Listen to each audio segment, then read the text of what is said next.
الحمدللہ والصلاة والسلام علی رسول اللہ۔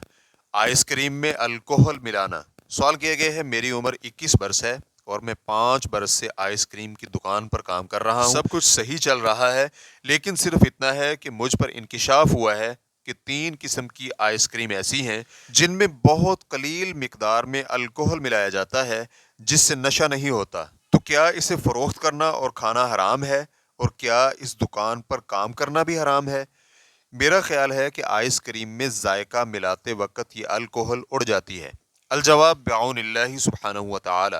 ہماری رائے تو یہی ہے کہ اگر یہ تناسب انتہائی قلیل ہو اور جو دوسرے میں ختم ہو چکا ہو تو اس کا کوئی اثر باقی نہیں رہتا اور اڑ جاتا ہے، اس بنا پر وہ اس جگہ ہی رہے اور یہ قلیل سی مقدار اسے کوئی نقصان نہیں دے گی۔ فتوی الشیخ محمد صالح المنجد، واللہ تعالی اعلم۔ اسلام کیو اے ریکارڈنگز، مؤسسۃ الشیخ محمد صالح المنجد، المملکۃ العربیۃ السعودیہ، فتویٰ نمبر 8968۔ والسلام علیکم ورحمۃ اللہ وبرکاتہ۔